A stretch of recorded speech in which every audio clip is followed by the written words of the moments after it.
അസ്സലാമു അലൈക്കും വറഹ്മത്തുള്ളാഹി തആല വബറകാതുഹു. പള്ളിയാളി ബ്ലോഗിലേക്ക് ഒരിക്കൽ കൂടി എല്ലാവർക്കും സ്വാഗതം. ഞങ്ങളിപ്പോൾ ഉള്ളത് പൊന്നാനിയിലാണ്. പൊന്നാനി പള്ളിയുടെ പരിസരവും മക്കാമും പള്ളിയിലൊക്കെയാണ് ഇന്നത്തെ ഞങ്ങളുടെ സന്ദർശനം. പള്ളിയുടെ ഉള്ളിലായതുകൊണ്ട് ഞങ്ങൾക്ക് നേരിട്ട് ലൈവ് വോയിസ് റെക്കോർഡ് ചെയ്യാൻ പറ്റില്ല. നിങ്ങൾക്ക് തന്നെ അറിയാമല്ലോ, പള്ളിയോടുള്ള ബഹുമാനവും ആദരവും ഒക്കെ നിലനിർത്തിക്കൊണ്ടാണ് അത് ചെയ്യാത്തത്. എന്നാലും പരമാവധി വിഷ്വലുകൾ നമ്മൾ പകർത്തിയിട്ടുണ്ട്. നമ്മുടെ കുട്ടികളൊക്കെ പള്ളിയിലേക്ക് വുളു എടുത്ത് പതുക്കെ പള്ളിയുടെ ഉള്ളിലേക്ക് കയറാണ്.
കയറി വരുമ്പോൾ കാണുന്ന ഈ കുളം, അത് പഴയ കാലത്തൊക്കെ ഇപ്പോഴും ആളുകൾ അവിടെ തൂങ്ങിക്കിടക്കുന്ന കയറിൽ പിടിച്ചിട്ടൊക്കെ അവിടെ ഇരുന്ന് വുളു എടുക്കുന്ന ഒരു കുളമാണ്.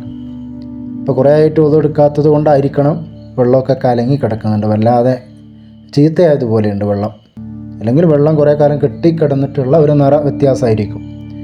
ഏതായാലും കുറേ മുമ്പൊക്കെ വളരെ വ്യാപകമായി ഉപയോഗിച്ചിരുന്ന പള്ളിയുടെ ഉള്ളിൽ തന്നെയുള്ള ഹൗദ്, നമുക്കിന്ന് നമ്മുടെ പള്ളികളിലൊന്നും ഇങ്ങനത്തെ ഹൗദുകളില്ല. പ്രത്യേകിച്ച് കൊറോണ കാലം കഴിഞ്ഞപ്പോൾ പല പള്ളികളിൽ നിന്നും ഹൗദ് സമ്പ്രദായം എടുത്തുപോയി.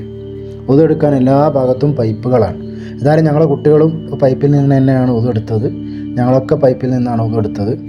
അങ്ങനെ വുളു എടുത്ത് ഈ കുളത്തിൻ്റെ ഈ ഭാഗത്തൊക്കെ കുറച്ച് നേരം നിന്ന് പിന്നെ ഞങ്ങൾ നേരെ പള്ളിയുടെ ഉള്ളിലേക്കാണ് കയറിയത്.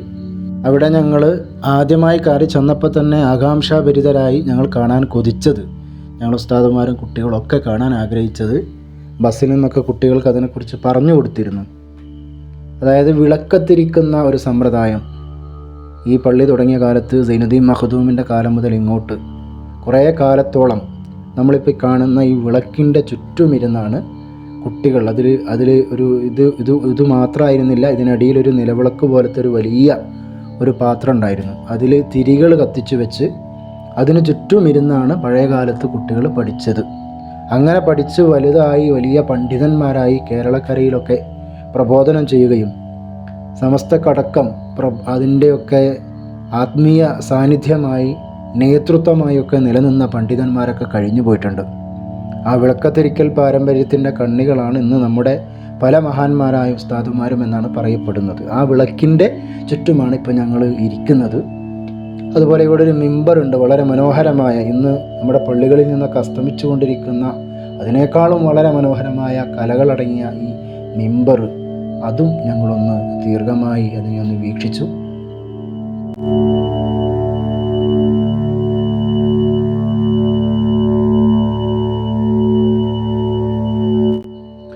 പിന്നെ ഇപ്പോൾ ഞങ്ങൾ പോകുന്നത് ഈ പള്ളിയുടെ മുകൾ തട്ടിലേക്കാണ്. അവിടെ കുട്ടികൾക്ക് ഇപ്പോഴും ദർസ് നടക്കുന്നുണ്ട്.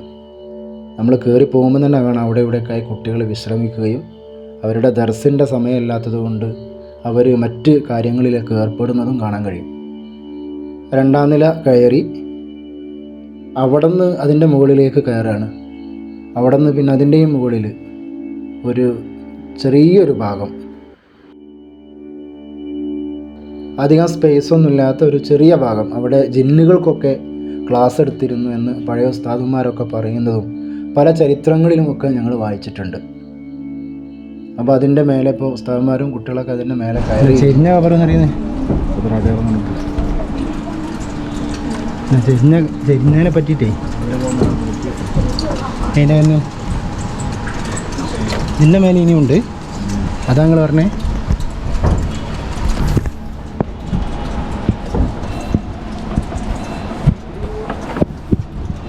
അതാ മുട്ടിയാൽ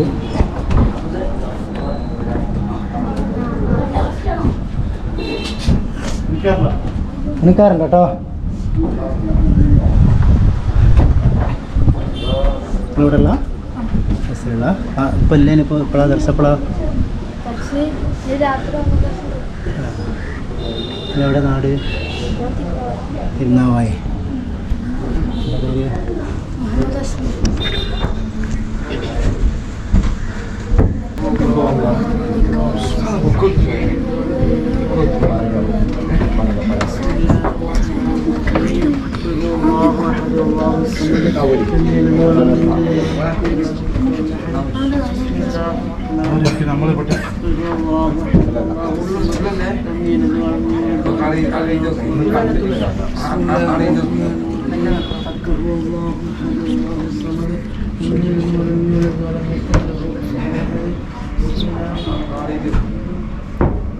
പൊന്നാനിയിലെ വളരെ അത്ഭുതകരമായ ഒരു സൃഷ്ടി വലിയ ജുമാഅത്ത് പള്ളിയുടെ മുകൾ ഭാഗത്ത് ഏറ്റവും മുകൾ തട്ടിൻ്റെ താഴത്തെ നില, ഏറ്റവും മുഖത്തെ നിലയാണ് ഞാൻ നേരത്തെ കാണിച്ച ആ ഹോൾസ്, കുട്ടികൾ തലയിട്ട് നോക്കുന്ന ആ ഹോൾസ്, അതിലൂടെ കയറേണ്ടത്.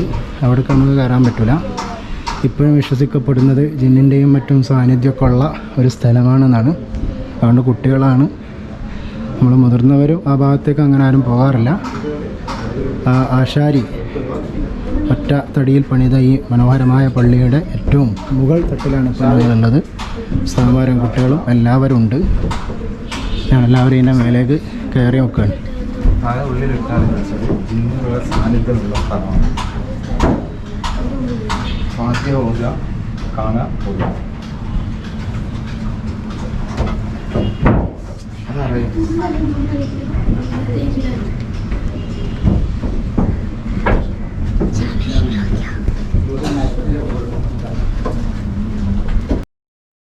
മക്കാമിനോട് ചേർന്ന് ഞങ്ങൾ കണ്ട ഖബറുകളിൽ ഒരുപാട് അത്ഭുതങ്ങളുണ്ടായിരുന്നു.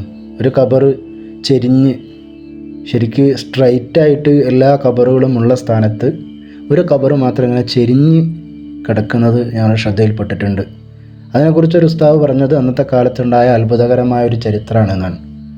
ഈ തങ്ങൾ ഇവിടെ തന്നെ അന്തി ഉറങ്ങുന്ന ആശാരി തങ്ങൾ എന്നൊക്കെ അറിയപ്പെടുന്ന ഈ പള്ളി ഉണ്ടാക്കിയ ആ മഹാൻ, ആ പുരാതന കാലത്തെ വാസ്തുവിദ്യ പ്രകാരമൊക്കെ ഉണ്ടാക്കിയ, അതിൻ്റെ അറിവുകളൊക്കെ വെച്ച് ഉണ്ടാക്കിയ, മനോഹരമായി ഈ പള്ളി ഉണ്ടാക്കിയ ആ തങ്ങളും ഇതിനടുത്ത് തന്നെയാണ് സൈനുദ്ദീൻ മഖ്ദൂം തങ്ങളുടെ അടുക്കൽ തന്നെയാണ് അന്തി ഉറങ്ങുന്നത്. അദ്ദേഹം ഈ പള്ളി ഉണ്ടാക്കുമ്പോൾ ആ പള്ളിക്ക് സ്ഥലം പോരാതെ കിടന്നിരുന്ന സ്ഥാനത്ത് ഒരു ഖബർ ഇങ്ങനെ സ്ട്രെയിറ്റായിട്ട് നീണ്ടു കിടക്കുകയായിരുന്നു. ആ ഖബറിനോട് അല്പം മാറി കിടക്കാൻ പറഞ്ഞപ്പോൾ അത് ചെരിഞ്ഞു തുടങ്ങിയതാണ് എന്നും, ആ ചെരിഞ്ഞു തുടങ്ങിയെടുത്തുനിന്ന് മതി എന്ന് പറഞ്ഞപ്പോൾ അത് നിന്നു, അതുകൊണ്ടാണ് ഇന്ന് ഈ കാണുന്ന അവസ്ഥയിൽ ആ ഖബർ ചെരിഞ്ഞു കിടക്കുന്നത് എന്നൊക്കെയാണ് അന്ന് അവിടെ ഉണ്ടായിരുന്ന ഉസ്താദുമാരൊക്കെ ഞങ്ങൾക്ക് പറഞ്ഞു തന്നത്. അതേപോലെ ഈ പള്ളി ഉണ്ടാക്കിയ ആശാരി ഈ പള്ളിയുടെ ഏറ്റവും മുകളിൽ വെച്ചുകൊണ്ട് മക്ക കണ്ടു എന്നും അദ്ദേഹം അത് കാരണമായി മുസ്ലിമായി എന്നൊക്കെയാണ് ചരിത്രങ്ങളുള്ളത്. ധാരാളം ചരിത്രങ്ങൾ ഇനിയുമുണ്ട്. ഇതിനോട് നിങ്ങൾക്കൊക്കെ കൂട്ടി പറയാൻ കഴിയുന്ന കാര്യങ്ങളുണ്ടാവും. നിങ്ങളുടെ അറിവുകളും നിങ്ങൾ അറിഞ്ഞതും ചരിത്രങ്ങളുമൊക്കെ ഉണ്ടെങ്കിൽ ഈ വീഡിയോയ്ക്ക് താഴെ ഒരു കമൻറ്റായി അത് ചേർത്ത് വെച്ചാൽ എൻ്റെ ഈ വീഡിയോ കാണുന്നവർക്ക് അതൊരു ഉപകാരപ്പെടും. അതുകൂടി കാണുന്ന ആളുകൾ ശ്രദ്ധിക്കുമല്ലോ. ഏതായാലും പൊന്നാനി പള്ളിയൊക്കെ സന്ദർശിച്ച് ഞങ്ങൾക്കിനി പോകാനുള്ളത് മമ്പുറത്തേക്കാണ്. ദൗർഭാഗ്യകരമെന്ന് പറയട്ടെ, മമ്പുറത്തെ ഒറ്റ വീഡിയോ പോലും ഞങ്ങൾക്ക് ഷൂട്ട് ചെയ്യാൻ കഴിഞ്ഞിട്ടില്ല. ഒന്നാമത്തെ കാരണം, മമ്പുറം ഞങ്ങൾ എത്തുമ്പോഴേക്ക് രാത്രിയായി. അവിടെ എത്തുമ്പോഴേക്കൊരു ചെറിയ ചാറ്റൽ മഴ ഉണ്ടായിരുന്നു. പോരാത്തതിന് എത്തിയ പാടെ കരണ്ടും പോയി. അവിടെ മമ്പുറത്ത് പള്ളിയുടെ പണി നടക്കുന്നത് കൊണ്ട് താൽക്കാലികമായി കെട്ടിയുണ്ടാക്കിയ സംവിധാനത്തിനകത്ത് വെച്ചാണ് ഞങ്ങളുടെ ഇഷാവും മഗ്‌രിബും ജമ്മാക്കി നിസ്കരിക്കേണ്ടത്. നിസ്കരിച്ചു വന്നു. വരുമ്പോഴേക്കും മഖാം അടച്ചു പോയിരുന്നു. രാത്രി ആയല്ലോ, മഖാം അടച്ചു പോയിരുന്നു. അപ്പോൾ ഈ വീഡിയോയുടെ കൂടെ അല്ലെങ്കിൽ അടുത്ത വീഡിയോ മമ്പറത്തെ കാഴ്ചകളായിരുന്നു വരേണ്ടിയിരുന്നത്. പക്ഷേ നമുക്കത് ഒന്നും ഷൂട്ട് ചെയ്യാൻ കഴിഞ്ഞിട്ടില്ല. ഞങ്ങൾ വെറുതെ 1-2 ഫോട്ടോകൾ അവിടെ നിന്ന് എടുത്തു. അവിടെ വെച്ചുകൊണ്ട് സിയാറത്ത് ചെയ്തു, പ്രാർത്ഥിച്ചു. എന്നിട്ട് ഞങ്ങൾ അവിടെ നിന്ന് മടങ്ങുകയാണ് ഉണ്ടായത്. ഇനി ഞങ്ങളുടെ വീഡിയോ നേരെ ഞങ്ങൾ ബീച്ചിൽ ചെന്നിറങ്ങി അവിടെ നിന്ന് വരക്കൽ മഖാമിൽ പോയി മഹാനായ ഷെയ്ഖുന ശംസുൽ ഉലമയോട് യാത്ര പറഞ്ഞ് സിയാറത്ത് ചെയ്ത് അവിടെ നിന്ന് മടങ്ങുന്ന ഒരു വീഡിയോ കൂടിയായിരിക്കും. എങ്കിൽ മറ്റൊരു വീഡിയോയുമായി വീണ്ടും കാണാം. അസ്സലാമു അലൈക്കും വറഹ്മത്തുള്ളാഹി തആല വബറകാതുഹു.